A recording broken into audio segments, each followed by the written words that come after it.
Hi guys, good morning, सत श्री अकाल and Ram Ram. मैं विनोद सर, आपका career guide and motivator speaker, आपके सामने फिर से एक न्यू वीडियो लेकर हाजिर हूँ।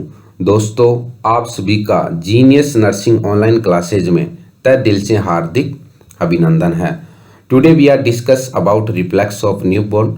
दोस्तों, reflex of newborn competitive exam से काफ़ी इंपॉर्टेंट टॉपिक है, वो माना जाता है। रिफ्लेक्स ऑफ न्यूबॉर्न से काफ़ी प्रीवियस एग्जाम हुआ है, जैसे कि AIIMS, PGI, GMCH, RRB, ESI के अंदर क्वेश्चन है वो निकले हुए हैं।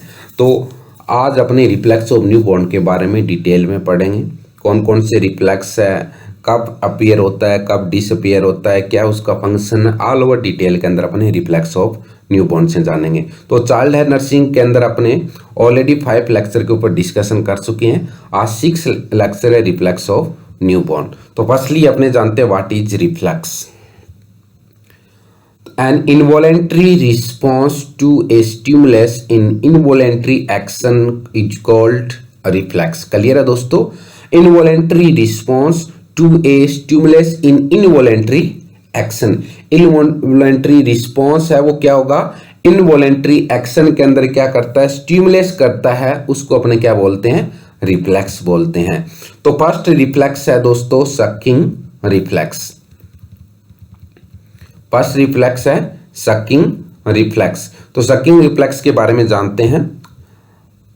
If cheek of child touch one side of mouth then neonate turn the head in same direction and start to suck. क्या बात बोलिए दोस्तों, जैसे कि यहाँ पे चिक को क्या वन साइड से क्या करेंगे, टच करेंगे, तो उसी साइड जिस साइड टच कर रहे हैं उसी सेम डायरेक्शन के अंदर क्या करेगा, हेड को टर्न करेगा और बेबी क्या करने लग जाता है, सक करने लग जाता है। तो सकिंग रिफ्लेक्स है वो अपीयर कब होता है?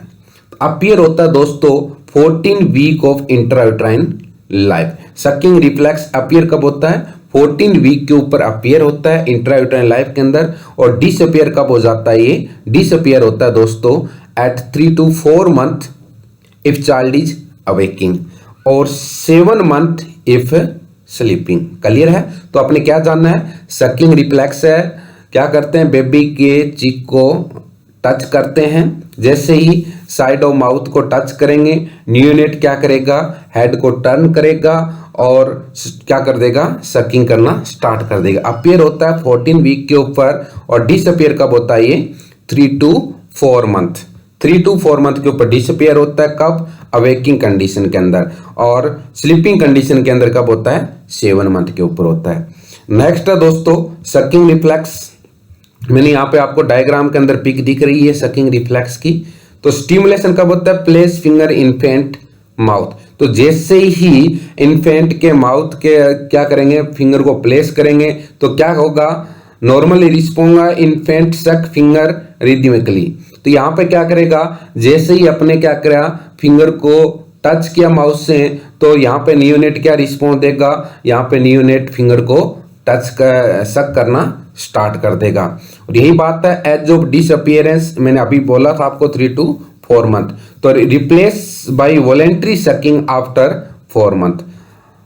तो क्या करता है 4 month तक तो इनवॉलेंट्री करता है, अपने आप होती है। उसके बाद में क्या करता है, वॉलेंट्री, अंडर योर कंट्रोल होता है कि उसको सक करना या नहीं करना। फंक्शन क्या होता है इसका, सकिंग रिफ्लेक्स का फंक्शन होता है परमिट्स फीडिंग के लिए। क्लियर है? तो ये आपको पता लग गया होगा। यहाँ पे अपीयर और डिसअपीयर को ध्यान रखना कब होता है, यही क्वेश्चन पूछा जाता है। सेकंड है routing reflex. Routing reflex important मैंने लगा है दोस्तों, कॉम्पिटिटिव एग्जाम के अंदर पूछा हुआ क्वेश्चन है। यहाँ पे क्या करते हैं, the infant turn his head toward any object that touch his cheek and actively seek the nipple and start to cheek. तो यहाँ पे क्या करते हैं, टच हीज चिक, यहाँ पे क्या करते हैं, रूटिंग रिफ्लेक्स के अंदर बेबी के चीक को टच करेंगे और इससे क्या करेगा, वो निपल को देखेगा और सक करना क्या कर देगा, स्टार्ट कर देता है। अपीयर कब होता है? ये 14 वीक ऑफ इंट्रायूट्राइन लाइफ के अंदर क्या होता है, अपीयर होता है। एंड डिसअपीयर कब हो जाता है? 3 to 4 month के ऊपर। तो डिटेल आपको दिख रही है डायग्राम के अंदर, दैट इज सकिंग रिफ्लेक्स। जैसे ही टच किया टच करते ही माउथ को ओपन करेगा और ओपन करते ही क्या करेगा, सक करना स्टार्ट कर देगा। नेक्स्ट है दोस्तों स्वेलोविंग रिफ्लेक्स। स्वेलोविंग रिफ्लेक्स क्या होता है दोस्तों, नियोनेट स्वेलो आफ्टर सकिंग। तो जैसे ही यहाँ पे क्या करेगा, सक करेगा, उसके बाद क्या करेगा, स्वेलिंग करेगा, अंदर इसोफेक्स की तरफ लेके जाएगा मिल्क को। तो swallowing reflex appear after 34 week of intrauterine life. Appear कब होता है दोस्तों, अपीयर होता है 34 वीक ऑफ इंट्रायूट्राइन लाइफ के बाद। And newborn at 30 to 34 week have minor sucking reflex. तो आपने पढ़ा है कि 34 वीक के बाद अपीयर होता है। अगर 34 वीक से पहले डिलीवरी हो जाती है तो स्वेलिंग रिफ्लेक्स क्या देखने को मिलेगा, माइनर देखने को मिलेगा। But can not swallow well so the have risk of aspiration. तो यहाँ पे बात क्या बताइए दोस्तों, लास्ट की पॉइंट के अंदर सिंपल सी बात बताई है कि स्वेलिंग रिफ्लेक्स होता है वो अपीयर होता है 34 वीक के अंदर, और 34 वीक से पहले अगर डिलीवरी हो जाती है न्यूबॉर्न की तो उसके अंदर माइनर रिफ्लेक्स वो प्रेजेंट रहता है, जिसकी वजह से एस्पिरेशन होने के चांसेस रहते हैं। और आपको पता है स्वेलिंग रिफ्लेक्स डिसअपियर नहीं होता, ऑल लाइफ प्रेजेंट रहता है। नेक्स्ट है दोस्तों टोनिक रिफ्लेक्स। टोनिक रिफ्लेक्स भी काफी इंपॉर्टेंट माना जाता है। टोनिक नेक रिफ्लेक्स, और इसी को ही बोलते हैं दोस्तों फेंसिंग रिफ्लेक्स। ध्यान रखना, टोनिक नेक रिफ्लेक्स को ही क्या बोला जाता है, फेंसिंग रिफ्लेक्स बोला जाता है, मींस अदर नेम है इसका। If head of newborn, if head of newborn one side, then arm and leg of same side extend and opposite arm and legs are flexed। तो फर्स्ट की point क्या बोल रहा है दोस्तों, पहला की पॉइंट ये बोल रहा है कि head of newborn one side, क्या हो, बेबी का हेड क्या होगा, वन साइड होगा। Then arm and leg of same side extend, जिस साइड क्या कर रहा है, हेड टर्न कर रहा है, उस साइड का हाथ और पैर क्या होगा, एक्सटेंड होगा, मीन सीधा होगा। अपोजिट साइड का क्या होगा, दूसरी साइड का क्या होगा, अपोजिट साइड का आर्म एंड लेग्स क्या होगा, फ्लेक्स होगा। तो पहले की पॉइंट को मैं विद पिक आपको क्लियर करवाता हूं।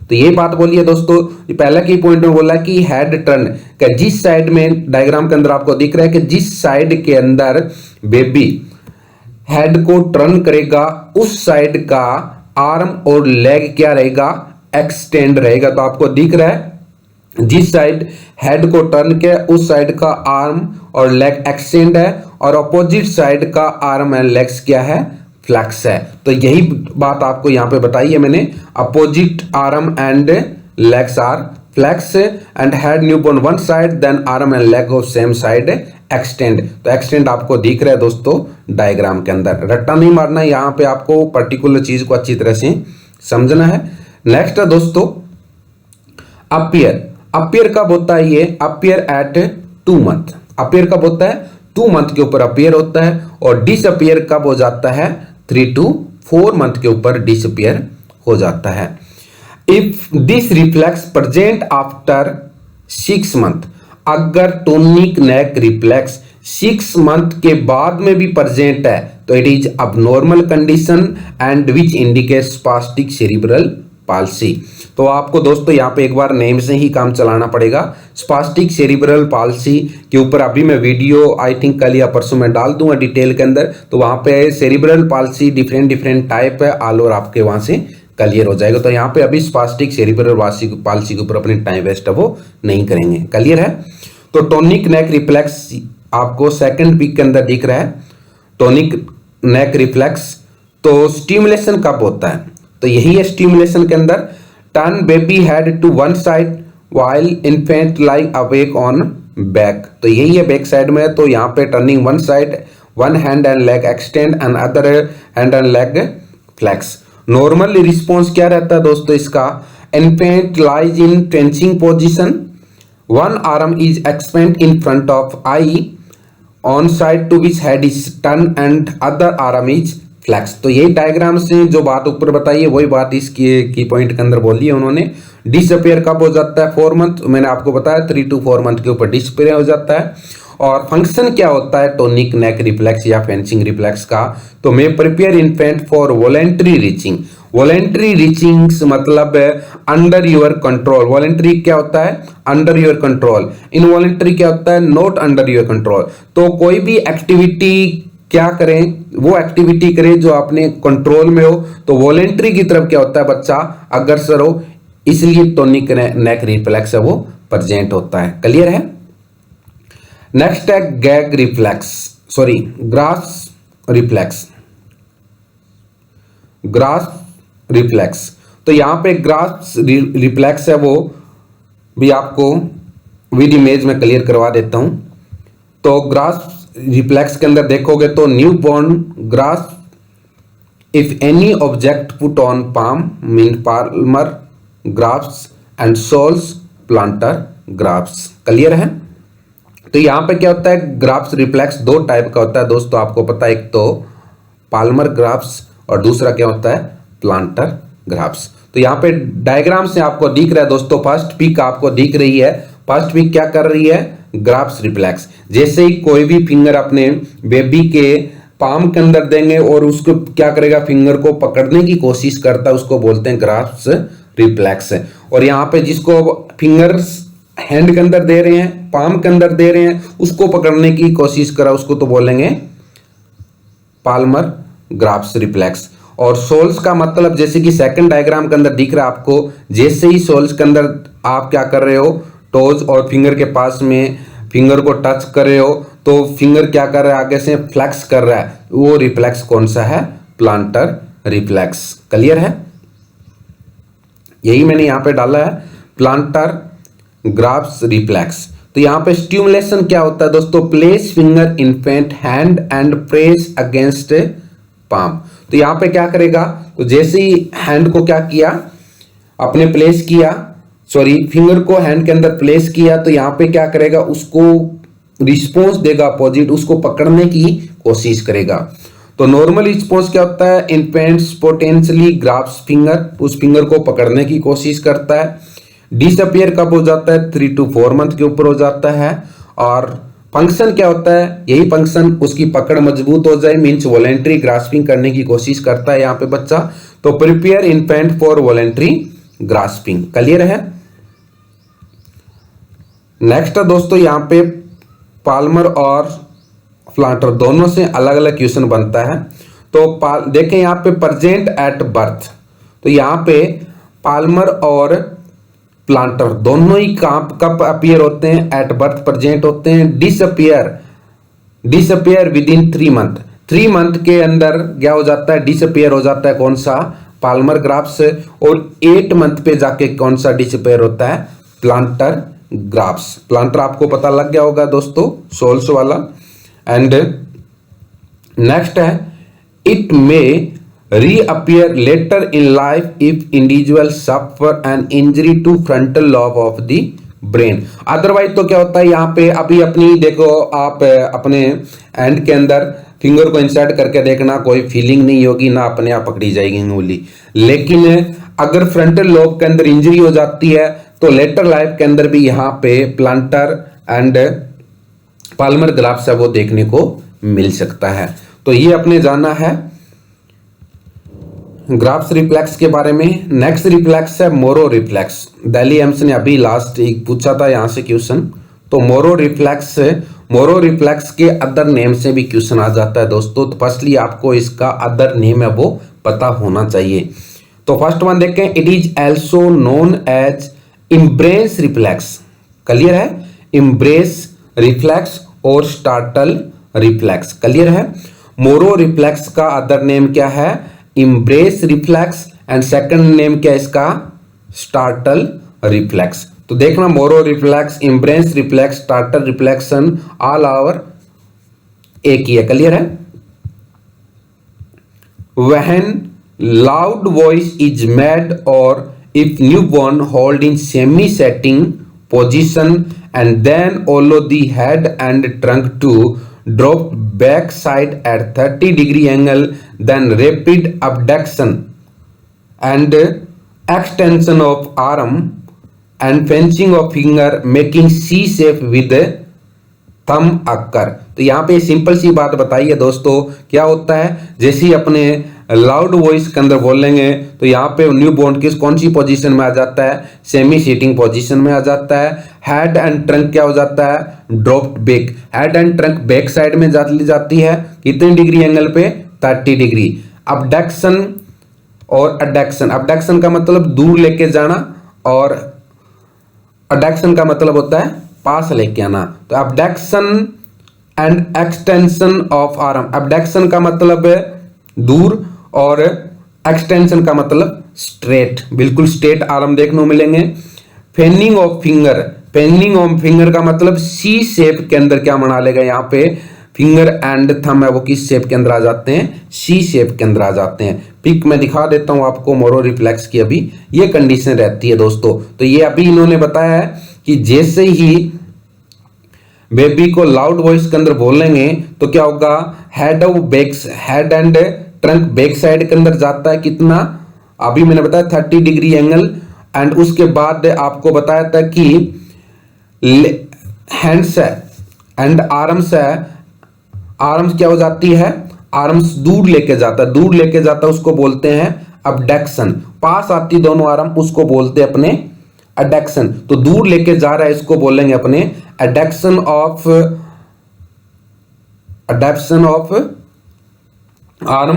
एंड उसके बाद बताया था आपने कि यहाँ पे फिंगर एंड थंब किस शेप में आ जाते हैं, सी शेप के अंदर। तो यहाँ पे क्या होता है, सी शेप के अंदर फिंगर एंड थंब सब वो देखने को मिलता है। तो यही है दोस्तों Moro reflex and startle reflex. Situation क्या होती है, बॉडीज ड्रॉप्स और हैड लाउड नॉइज। तो जैसे ही लाउड नॉइज के अंदर बोलेंगे तो बॉडी क्या होगी, ड्रॉप्स होगी, बैक साइड के अंदर जाएगा। बॉडी बिहेवियर क्या रहता है, एक्सटेंड आर्म, आर्म क्या हो जाती है यहाँ पे दोनों एक्सटेंड होती है। Leg and finger arch back, तो यहाँ पे लेग एंड फिंगर क्या होगा बैक कंडीशन में। And drop back head, head क्या होगा बैक साइड के अंदर ड्रा हो जाता है। Typical age of appearance 7 month of gestation के ऊपर जाके क्या होता है, ये अपीयर होता है। एंड डिसअपीयर कब हो जाता है, 3 मंथ के ऊपर हो जाता है। तो यही है मोरो रिफ्लेक्स दोस्तों। मोरो रिफ्लेक्स की पिक से भी क्वेश्चन डाल देते हैं कई बार, तो ध्यान रखना है यहाँ पे। तो मोरो रिफ्लेक्स क्या होता है, present at birth, normally disappear after 3 to 4 month. Clear है। एंड अल्टरनेटिव नेम क्या इसका, स्टार्टल रिस्पॉन्स भी बोलते हैं इसको, एंड स्टार्टल रिफ्लेक्स भी बोलते हैं, एंड इम्प्रेंस रिफ्लेक्स भी बोलते हैं। तो आपका यहाँ पे क्लियर हो गया होगा दोस्तों। ये बात बोली थी, लाउड वॉइस इज मेड और new born is hold in semi setting position. Clear है। And allow the head and trunk to dropped back. तो डायग्राम के अंदर आपको दिख रहा है दोस्तों, इस डायग्राम के अंदर दिख रहा है यहाँ पे हेड और ट्रंक बैक साइड के अंदर जा रहा है। एंड उसके बाद मैंने आपको बताया है rapid abduction and extension of arm. ये लाइन भी क्लियर हो गई आपकी। अबडक्शन का मतलब दोनों हाथों को दूर लेके जा रहा है, डायग्राम के अंदर आपको दिख रहा है दोनों हाथों को दूर लेके जा रहा है। एंड दूर लेके जा रहा है उसको बोलते हैं अपने अबडक्शन, और बिल्कुल स्ट्रेट कर रखे हैं उसका मतलब है एक्सटेंशन। क्लियर है। एंड उसके बाद आपने फेनिंग ऑफ फिंगर, फेनिंग ऑफ फिंगर का मतलब जैसे कि सांप का फन होता है वैसे यहाँ पे फिंगर है वो देखने को मिलेगी, सी शेप जैसी कंडीशन बन जाती है थंब के साथ में। तो ये आपको पता लग गया होगा कि मोरो रिफ्लेक्स, इसी को अपने क्या बोलते हैं, इसी को स्टार्टर रिफ्लेक्स, इसी को इम्प्रेंस रिफ्लेक्स बोलते हैं। अपीयरेंस 7 मंथ पे होता है और डिसअपीयर कब हो जाता है, डिसअपीयर हो जाता है 3 मंथ के ऊपर। तो ये क्वेश्चन आया हुआ है दोस्तों, baby lifts his hand hearing hard voice is called. ये क्वेश्चन पूछा था, ये क्वेश्चन था कि baby lifts his hand hearing hard voice is called. Option में था मोरो रिफ्लेक्स, एंड एक ऑप्शन था सकिंग, सी ऑप्शन के अंदर था बाबिन्स्की, ऐसे करके 4 ऑप्शन थे। तो आपको राइट आंसर क्या करना है दोस्तों, यहाँ पे मोरो रिफ्लेक्स। यहाँ पे ध्यान रखना दोस्तों कि नॉर्मली क्या होता है मोरो रिफ्लेक्स में दोनों हाथ ऐसे होते हैं। अगर यहाँ पे दोनों हाथ, अगर आप बेबी के पास जाते हो, मान लो 2 मंथ का बेबी है, उसको लाउड वॉइस में बोलते हैं, अगर दोनों हाथ एक्सटेंड नहीं हो रहे हैं, एक हाथ एक्सटेंड हो रहा है दूसरा हाथ फ्लेक्शन का वैसा पड़ा है, इसका मतलब है कुछ ना कुछ अबनॉर्मलिटी है। वो अबनॉर्मलिटी होती है इरप पाल्सी, जो मैं आपको यहाँ पे बता रहा हूँ। ए symmetrical Moro reflex at birth. Birth के अंदर आप लाउडली वॉइस में बोलते हैं, दोनों हाथ एक्सटेंड नहीं होते हैं, अबडक्शन कंडीशन में नहीं जाते हैं, तो वो कंडीशन क्या कहलाती है? इरर पाल्सी कहलाती है। और इरर पाल्सी में आपको अभी क्लियर करवा देता हूं। इरर पाल्सी के अंदर क्या होता है, जैसे कि वेटर टिप पोजीशन भी बोलते हैं। जैसे कि आप किसी होटल में जाते हैं, वेटर को टिप देते हैं तो उसका, या पुलिसमैन हैंड बोलते हैं इसी को, तो यहाँ पे हैंड थोड़ा सा क्या होता है, फ्लैक्शन लेके होता है, और ये क्या होता है, एक्सटेंड प्रॉपरली नहीं हो पाता है। तो ये कंडीशन यहाँ पे देखने को मिलती है। कई बार पूछ लेते हैं दोस्तों कि symmetrical Moro reflex at birth indicate asymmetrical. Symmetrical तो दोनों जा रहा था, एसिमेट्रिकल मतलब एक हैंड तो क्या हो गया, एक्सटेंड हो गया, मीन्स अबडक्शन कंडीशन, दूसरा फ्लैक्शन कंडीशन के अंदर है, वो इंडिकेट क्या कर रहा है, इरर पाल्सी। और इरर पाल्सी को आपको पता है दोस्तों क्या बोलते हैं, इरर पाल्सी को ही वेटर टिप पोजीशन बोलते हैं। और कौन सी नर्व की इंजरी हो जाती है यहाँ पे, तो ध्यान रखना, injury of 5th and 6th cervical root of the brain. वहां पे डिलीवरी करवा रहे हैं तो उस टाइम भी हो सकती है, अदर प्रॉब्लम की वजह से भी इरर पाल्सी देखने को मिलती है। तो यहाँ पे नर्व इंजरी हो जाती है, कौन सी, 5th and 6th cervical root of brains. यही आपको पता है। डिसअपियर कब होता है दोस्तों, 3 to 4 month. In 90% baby normally 3 month पे माना जाता है। Indicate abnormal if present after 6 months. कुछ क्राइटेरिया होता है, 6 तक नॉर्मल माना जाता है, लेकिन 6 मंथ के बाद भी अगर ये मोरो रिफ्लेक्स देखने को मिलता है, it means abnormal condition. Next है दोस्तों बाबिन्स्की रिफ्लेक्स। डीएसएसबी का पूछा हुआ क्वेश्चन है दोस्तों।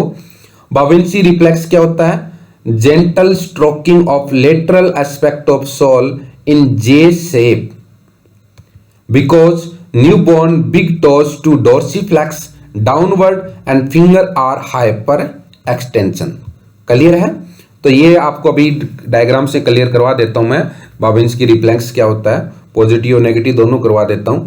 डिसअपियर कब होता है दोस्तों, ये 6 month, and it is normal under 12 month due to incomplete myelination of axon. तो माइलिन शीथ होता है दोस्तों, नॉर्मली 12 मंथ तक प्रॉपर फॉर्मेशन नहीं हो पाती है, तो 12 मंथ तक अपने क्या मान सकते हैं, इसको नॉर्मल मान सकते हैं। लेकिन डिसअपियर कब हो जाता है, 6 मंथ। अगर 6 मंथ के बाद 12 मंथ तक भी रहता है तो किसी बच्चे का माइलिन शीथ प्रॉपर फॉर्मेशन नहीं हो पाता है, तो 12 मंथ तक नॉर्मल माना जाता है। और 12 मंथ के बाद में अगर ऐसा ही बाबिन्स्की रिफ्लेक्स प्रेजेंट रहता है, it means abnormal condition है, माइलिन शीथ प्रॉपर नहीं हो पाया है। नेक्स्ट है यहाँ पे दोस्तों, it is normal reflex if infant under the age of 6 month. तो नॉर्मली 6 मंथ तक क्या माना जाता है, ये normal reflex, but indicate a lesion of pyramidal corticospinal tract in older individual. अगर 6 मंथ के बाद में है तो यही है, कोर्टिकोस्पाइनल ट्रैक है, वहां पे क्या होगा, कुछ ना कुछ लेजन है जिसकी वजह से प्रॉपर कमांड नहीं जा रही है और अब नॉर्मल कंडीशन है वो इंडिकेट कर रहा है। तो यहाँ पे दोनों कंडीशन आपको देखने को मिलेगी दोस्तों बाबिन्स्की रिफ्लेक्स। तो फर्स्ट वन है दोस्तों प्लांटर रिफ्लेक्स, और जिसको बोलते हैं negative Babinski reflex. Second diagram के अंदर दिखाया मैंने Babinski sign positive Babinski reflex. तो आपको पहले तो ये देखना कि बाबिन्स्की रिफ्लेक्स होता है, डायग्राम से क्वेश्चन आता है दोस्तों इसके, तो ध्यान रखना।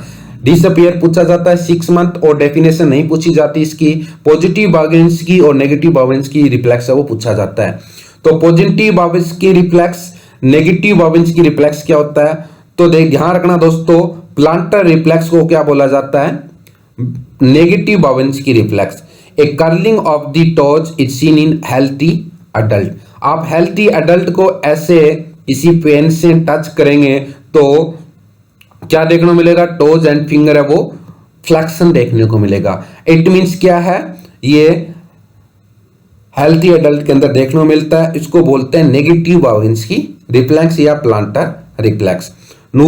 सेकंड है दोस्तों बी के अंदर आपको दिख रहा है बाबिन्स्की साइन, जिसको बोलते हैं पॉजिटिव बाबिन्स्की रिफ्लेक्स।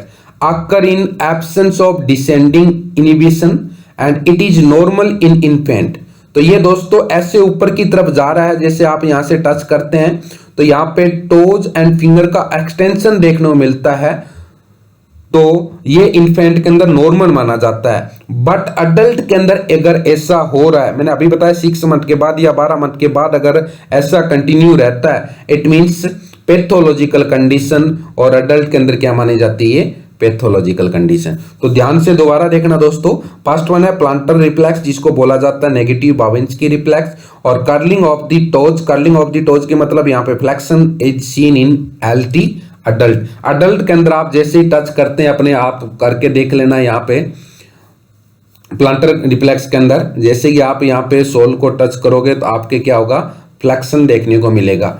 लेकिन बच्चे के अंदर आप करके देखना 6 मंथ से पहले, तो यहाँ पे क्या होगा, टोज और फिंगर का पार्सली थोड़ा सा, और टोज का क्या देखने को मिलता है, एक्सटेंशन देखने को मिलता है। तो बाविंस्की साइन बोलते हैं बी वाले को, और इसको बोलते हैं positive Babinski reflex occur in absence of descending inhibitions. आपको मैंने बताया था कि यहाँ पे माइलिन शीथ प्रॉपर फॉर्मेशन नहीं हो पाने की वजह से ये देखने को मिलता है, and it is normal in infant but pathological in adult. Clear है। नेक्स्ट है दोस्तों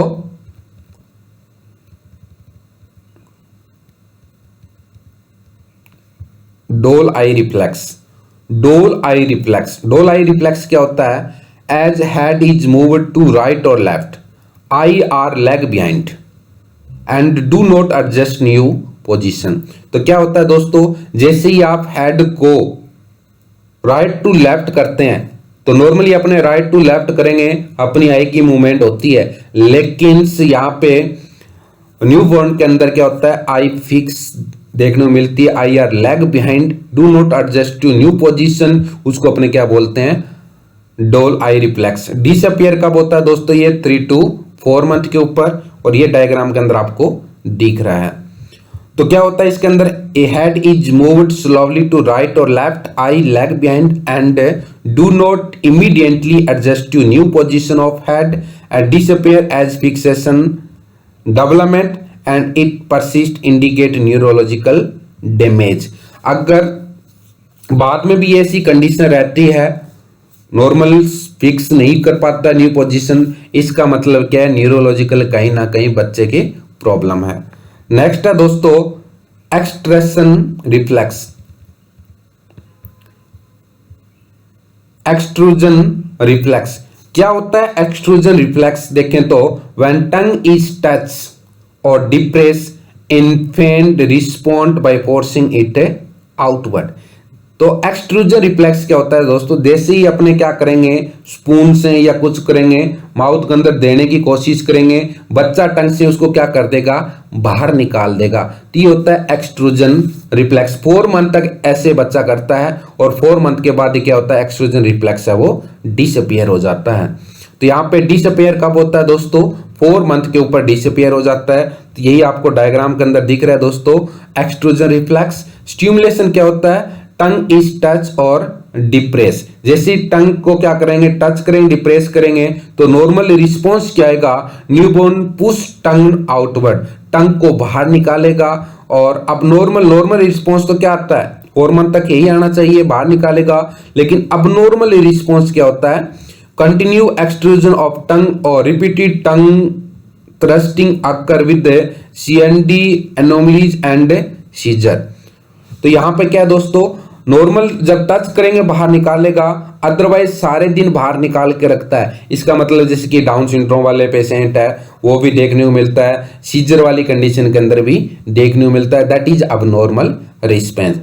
एज ऑफ डिसअपियर, ये कंडीशन कब डिसअपियर हो जाती है, 4 मंथ के बाद डिसअपियर हो जाती है। फंक्शन क्या होता है, क्यों ये एक्सट्रूजन रिफ्लेक्स आता है, क्यों टंग को बाहर निकालता है बच्चा, तो इसका ऑल ओवर फंडा क्या है, तो protective function by preventing the baby from swallowing substance that are toxic और पॉइजन। तो यहाँ पे ये भगवान ने बड़ी सोच समझ के बनाया कि जैसे छोटा बच्चा होता है तो क्या करता है, जैसे ही कोई टॉक्सिक सब्सटेंस या दे दिया मुंह के अंदर तो वो बाहर निकालता है, या अपने आप ले लिया तो बाहर निकालने की कोशिश करता है। तो वैसे आपको पता है 4 मंथ तक तो अपने सेफ्टी के अंदर रहता है बच्चा।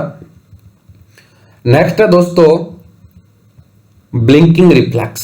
ब्लिंकिंग रिफ्लेक्स क्या होता है, sudden closing of eye lid in response to turning of head, loud noise, bright light और visual threat.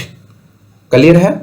It does not disappear, जैसे कि ब्लिंकिंग है, अभी आपके आई की तरफ कोई जोर से चीज लेके आएगा या हाथ लेके आते हैं, अपने आई को क्या कर लेते हैं, क्लोज कर लेते हैं। ब्लिंकिंग रिफ्लेक्स होता है वो प्रेजेंट रहता है, तो ये ऑल ओवर लाइफ है वो डिसअपियर नहीं होता है। एब्सेंस कौन सी कंडीशन में देखने को मिलता है? Absence of this reflex occur in blindness. Blindness वाला पर्सन होता है उसके अंदर ब्लिंकिंग रिफ्लेक्स प्रेजेंट नहीं होता। अदर कंडीशन होती है in the injury of cranial nerve, third, fourth और सेवंथ क्रेनियल नर्व की इंजरी हो जाती है, उस कंडीशन में भी क्या होता है, ब्लिंकिंग रिफ्लेक्स है वो एब्सेंट देखने को मिलता है। नेक्स्ट है दोस्तों ब्लिंकिंग रिफ्लेक्स, इसी को बोलते हैं कॉर्नियल रिफ्लेक्स। तो यहां पे आपको दिख रहा है इन्फेंट ब्लिंक एक sudden appearance of bright light और at approach of objective toward cornea, it persist throughout life. तो सिंपल सी बात है, blinking reflex and corneal reflex है ऑल ओवर लाइफ प्रेजेंट रहता है। जैसे ही आप अपनी आई की तरफ, छोटे न्यूबॉर्न की आई की तरफ लाइट का फ्लैक्स करोगे तो वो आई को ब्लिंकिंग करेगा, या कोई ऑब्जेक्ट लेके जाओगे तो क्या करेगा, ब्लिंकिंग करेगा। सेकंड रिफ्लेक्स दोस्तों pupillary reflex, pupil constricts when the bright light shine toward it. तो यहां पे जैसे ही ब्राइट लाइट प्यूपिल की तरफ लेके आएंगे, प्यूपिल क्या करेगा, कॉन्ट्रैक्शन करता है, उसको बोलते हैं pupillary reflex and it persist throughout life. Pupillary reflex है ये भी क्या होता है, ऑल ओवर लाइफ है वो प्रेजेंट रहता है। नेक्स्ट है दोस्तों गेग रिफ्लेक्स। गेग रिफ्लेक्स, गेगिंग और vomiting resulting from irritation of the throat और फेरिंग्स। तो दोस्तों यहाँ पे गेग रिफ्लेक्स आपको पता है, कभी अपने ओवर ईटिंग कर लेते हैं तो फिंगर को इंसर्ट करके वोमिटिंग करते हैं, या मेरे भाई लोग जो ज़्यादा ड्रिंक कर लेते हैं उनको नोजिया वोमिटिंग होने की शिकायत रहती है, तो वो क्या करते हैं, फिंगर को क्या करते हैं, जैसे कि यहाँ पे डायग्राम के अंदर दिख रहा है, यहाँ पे थ्रोट को क्या करेंगे, इरिगेट करेंगे, जिससे कि स्टोमक के अंदर कंटेंट ऑल ओवर किया जाता है, बाहर आ जाता है। मेन इंटरेस्टिंग बात यह है कि गेग रिफ्लेक्स है वो लाइफ लॉन्ग, जैसे कि अब ब्लिंकिंग रिफ्लेक्स की तरह, प्यूपिलरी रिफ्लेक्स की तरह लाइफ लॉन्ग प्रेजेंट रहता है। क्लियर है? तो ये आपको डायग्राम दिख रहा है, दैट इज गेग रिफ्लेक्स। नेक्स्ट है दोस्तों पैराशूट रिफ्लेक्स। पैराशूट रिफ्लेक्स दोस्तों कॉम्पिटिटिव एग्जाम का रिपीटेड क्वेश्चन है, इंपॉर्टेंट मैंने मेंशन कर रखा है। तो this reflex appear about 6 to 9th month. Clear है? 6 to 9 यही क्वेश्चन आया जाता है, क्वेश्चन पूछा था कि वो कौन सा रिफ्लेक्स है जो बर्थ के टाइम एब्सेंट होता है और अपेयर होता है 6 to 9 मंथ के ऊपर, तो वो कौन सा रिफ्लेक्स है दोस्तों, पैराशूट रिफ्लेक्स है। कॉम्पिटिटिव एग्जाम का पूछा हुआ क्वेश्चन है, नॉट प्रेजेंट एट बर्थ। तो पैराशूट रिफ्लेक्स के अंदर होता क्या है दोस्तों, यहां पे डायग्राम आपको दिख रहा है, that is parachute reflex. If child is held in the position where he is dropped forward and he will outstretch his hand, this one of the baby milestone that is protective for falling।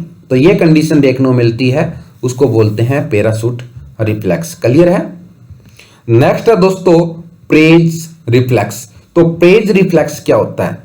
Praise reflex क्या होता है, running finger down the spine of the infant held spotted in prone position with normally cause the whole body to become extend। तो जैसे ही दोस्तों यहाँ पे diagram के अंदर, फर्स्ट डायग्राम के अंदर आपको दिख रहा है कि फिंगर को क्या करेंगे, यही बोला है उन्होंने, running finger down the spine of infant. तो यहाँ पे एरो दिख रहा है, जैसे कि यहाँ पे स्पाइन के ऊपर फिंगर को क्या करेंगे, रनिंग करेंगे, तो बेबी की वोल बॉडी क्या हो जाती है दोस्तों, फर्स्ट लाइन के अंदर दिया है बिकम एक्सटेंडेड। तो यहाँ पे बॉडी क्या हो रही है, एक्सटेंडेड हो रही है। क्लियर है? डिसअपियर कब हो जाता है दोस्तों, ये डिसअपियर हो जाता है 4 to 6 मंथ के ऊपर। तो प्रेज रिफ्लेक्स मैंने यहां पे दिया है, elicited by holding the child in prone position. तो प्रोन पोजीशन आपको पता है उल्टा लिटाते हैं उसको बोलते हैं, and pressure applied upward along spine. तो यहां पे स्पाइन के ऊपर क्या करते हैं, प्रेशर अप्लाई करते हैं। रिस्पॉन्स क्या आएगा, फ्लेक्शन ऑफ आर्म। तो आर्म क्या करेगा, यहां पे फ्लेक्शन करेगा। Leg with extension of neck and cry. तो ये कंडीशन देखने को मिलेगी। Appear at birth and disappear at 6 week. तो 4 to 6 वीक के ऊपर क्या हो जाता है, 6 वीक के ऊपर ये डिसअपियर हो जाता है। नेक्स्ट है दोस्तों स्विमिंग रिफ्लेक्स। स्विमिंग रिफ्लेक्स क्या होता है दोस्तों, swimming reflex is responsible for the baby displaying a swimming action. When a baby is placed in water on their tummy, they will start to move their arm and leg in swimming type of motion. तो क्या बोला इसमें कि जैसे ही baby को tummy side में water के अंदर रखेंगे तो यहाँ पे हाथ और पैर मारना स्टार्ट कर देता है, उसको बोलते हैं स्विमिंग रिफ्लेक्स। क्लियर है? This reflex will begin to disappear around the age of 4 to 6 month. 4 to 6 month के ऊपर आके क्या होता है, ये डिसअपियर हो जाता है। तो ये आपको डायग्राम के अंदर दिख रहा है, जैसे कि वाटर के अंदर फुट करेंगे, हाथ एंड पैर मारना यहाँ पे क्या करेगा, स्टार्ट कर देता है, उसको बोलते हैं स्विमिंग रिफ्लेक्स। तो यहाँ पे stimulation baby put into water face down and baby behaviour क्या makes well coordinated and swimming movement. तो यहाँ पे क्या करेगा, हाथ एंड पैर मारना स्टार्ट कर देता है। टिपिकल एज अपीयरेंस 1 मंथ के ऊपर ये अपीयर हो जाता है। एज ऑफ डिसअपियर क्या रहती है, यहाँ पे 4 to 6 मंथ रहती है। नेक्स्ट है दोस्तों मैग्नेट रिफ्लेक्स। मैग्नेट रिफ्लेक्स क्या होता है दोस्तों, यहाँ पे देखें तो if pressure is applied to a sole of feet of a newborn lying in a spine position, he और she pushed back against the pressure. तो क्या बात बोली उसने कि मैग्नेट रिफ्लेक्स के अंदर क्या करते हैं, यहाँ पे न्यूबॉर्न को क्या करेंगे, स्पाइन पोजीशन के अंदर लेटा देंगे और सोल ऑफ फीट के ऊपर क्या करेंगे, प्रेशर अप्लाई करेंगे और उस प्रेशर को क्या करता है बेबी, पुश करने की कोशिश करता है, उसको क्या बोलते हैं, मैग्नेट रिफ्लेक्स बोलते हैं। सेकंड है दोस्तों cross extension reflex. Cross extension reflex क्या होता है, if one leg of newborn lying spine is extended and sole of that foot is irritated by being rubbed with sharp object, the infant raise the other leg and extend it and it tried to push away the hand irritating the first leg। तो यहाँ पे simple सी बात बताइए दोस्तों, जैसे ही legs को क्या किया आपने, एक्सटेंड है, लाइंग स्पाइन एक्सटेंड पोजीशन के अंदर है और सोल ऑफ फीट को क्या करेंगे, इरिटेट करते हैं, तो अदर लेग्स को क्या करेगा, वो एक्सटेंड करेगा और क्या करेगा, pushed away the hand irritating the first leg. तो यहां पे इरिटेटिंग लेग को दूसरे पैर से पुश करने की कोशिश करता है, उसको बोलते हैं क्रॉस एक्सटेंशन रिफ्लेक्स। नेक्स्ट है दोस्तों यहां पे लंडाउ रिफ्लेक्स। क्लियर है? स्टिमुलेशन क्या होता है, कब होता है इसको, newborn were made to lie in prone position, जैसे कि डायग्राम के अंदर दिख रहा है आपको, प्रोन पोजीशन के अंदर उसको क्या करेंगे, लाई करेंगे with the nurse hand supporting the trunk. Trunk को क्या कर रहा है, यहाँ पे सपोर्ट किया हुआ है। नॉर्मल रिस्पॉन्स क्या रहता है दोस्तों, the head will extend and back and hip will extend in sequence. Superman appearance यहां पे देखने को मिलती है। तो क्या करता है यहाँ पे, क्लियर हो गया होगा, हेड विल एक्सटेंड, हेड आपको दिख रहा है डायग्राम के अंदर, एक्सटेंड कर रखा है, and back and hip will extend, back और हिप ये भी क्या करता है, एक्सटेंड करता है। तो सुपरमैन अपीयरेंस देखने को मिलती है। यहाँ पे क्वेश्चन बनता है दोस्तों, क्या Superman appearance mainly seen in which type of reflex. तो ध्यान रखना कौन सा आएगा यहाँ पे, लैंडाउ रिफ्लेक्स। एज ऑफ अपीयरेंस क्या रहती है, appearance approximately 3 month and disappear कब होता है दोस्तों, ये 12 to 24 मंथ के ऊपर जाके क्या होता है, डिसअपियर होता है। नेक्स्ट है फंक्शन क्या होता है दोस्तों इसका, absence of reflex occur in hypotonia. Hypotonia मतलब मूवमेंट बहुत कम होती है, हाइपरटोनिया का मतलब बहुत ज्यादा एक्सेसिव, और मेंटल अबनॉर्मलिटी की कंडीशन के अंदर क्या होता है, ये रिफ्लेक्स है वो एब्सेंट देखने को मिलता है। नेक्स्ट है दोस्तों ग्लैंट रिफ्लेक्स। ग्लैंट रिफ्लेक्स क्या होता है दोस्तों, ग्लैंट रिफ्लेक्स के बारे में जानते हैं अपने कि ग्लैंट रिफ्लेक्स या ट्रंकल इनकर्वेशन रिफ्लेक्स, क्लियर है, truncal incurvation reflex is a newborn reflex named after neurologist Johann Susman Galant. Clear है? It is elicited by holding the newborn in ventral suspension face down and stroking along the one side of spine. The normal reaction for the newborn to laterally flex toward the stimulated side. तो यहाँ पे क्या है दोस्तों, simple सी बात बताई है, सिंपल सी क्या बात बताई है कि बेबी को होल्ड करना है, फेस उसका डाउन होना चाहिए और यहाँ पे क्या करेंगे, एक साइड से क्या करेंगे, टच करेंगे। जिस साइड से स्पाइन को एक साइड से टच करेंगे उस साइड क्या होगा, बेबी फ्लैक्स देखने को मिलेगा। तो ये डायग्राम के अंदर दिख रहा है आपको, बेबी को क्या कर दिया है, प्रोन पोजीशन के अंदर है और जिस साइड से टच कर रहे हो आप उस साइड से बॉडी थोड़ा सा क्या करती है, फ्लेक्शन देखने को मिलता है। And its purpose is encourage movement and development range of motion in hip in preparation for walking and crawling. Clear है? वॉकिंग एंड क्रेवलिंग करने के लिए रिफ्लेक्स है वो क्या करता है, इनकरेज करता है किसको, बेबी को। क्लियर है? नेक्स्ट दोस्तों प्लेसिंग रिफ्लेक्स।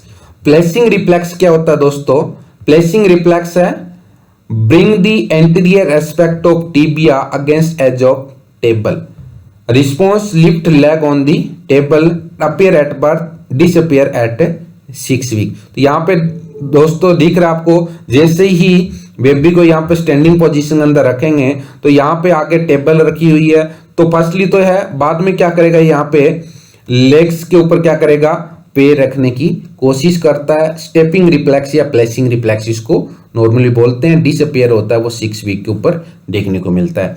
ये दोस्तों अपने रिफ्लेक्स पढ़े हैं। मैं आशा करूंगा कि आपको वीडियो है वो पसंद आएगा। अगर जब वीडियो पसंद आता है आपको लाइक एंड शेयर करना ना भूलिए। और दोस्तों 2 मिनट का टाइम मैं और लेना चाहूँगा आपसे। काफ़ी स्टूडेंट के मेरे पास कॉल आ रहे हैं कि सर एकेडमी कब से स्टार्ट होगी। तो दोस्तों जैसे ही एकेडमी स्टार्ट होगी मैं आपको इन्फॉर्मेशन कर दूंगा। कोई भी dear student and dear friends अगर जीनियर नर्सिंग क्लासेज ग्रुप के अंदर ऐड नहीं है तो आप मेरे को व्हाट्सएप ग्रुप मैसेज करके ऐड हो सकते हो और टाइम टू टाइम आपको वहां पे central government and state government vacancy के साथ अपडेट किया जाता है। आपको ऑल कम्पिटिटिव एग्जाम के एमसीक्यू में ग्रुप के अंदर डालता रहता हूं। इसके अलावा जो भी इंफॉर्मेशन रहती है वो ग्रुप के अंदर प्लेस करता रहूंगा। ऑल ओवर वीडियो जो भी प्लेस करता हूं वो ग्रुप के अंदर रहता है और जो भी इंफॉर्मेशन रहती है ऑल ओवर है वो वहां पे आपको ग्रुप के अंदर मिलती रहेगी। तो आपको मैं बता दूं दोस्तों, dear group and my dear student, we also provide competitive coaching classes for nursing officer exam mean staff nurse government exam. For example PG, Rohtak, SSC, DSSB, AIIMS, GMCS, ESI, RRB, CRPF, MNS and other state government exam. And location रहती है हमारी दोस्तों Rohtak and Hisar. All hand written notes provide किए जाएंगे with MCQ. All over आपको पता है दोस्तों हमारे पास जो भी नोट्स होते हैं ऑल ओवर प्रिपेयर किए हुए, हैंड रिटन नोट्स प्रिपेयर किए हुए हैं। आपको उसके अलावा कुछ भी नहीं पढ़ना, विद एमसीक्यू आपको दिए जाते हैं और आप उतना पढ़ लोगे आप स्टार्टिंग एग्जाम के अंदर मीन फर्स्ट एग्जाम के अंदर भी आपका सिलेक्शन है वो श्योर हो जाएगा।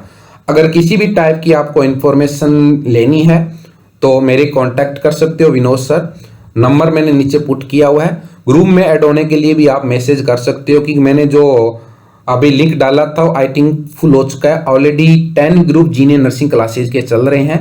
10 ग्रुप के अलावा जैसे आगे स्टूडेंट बढ़ते जाते हैं मैं ग्रुप बनाता जाता हूँ, ऐड करता जाता हूँ और एक ही ग्रुप में आप सभी को ऐड होना है क्योंकि ऑल ओवर इन्फॉर्मेशन सभी ग्रुप के अंदर मैं सेम डालता हूँ।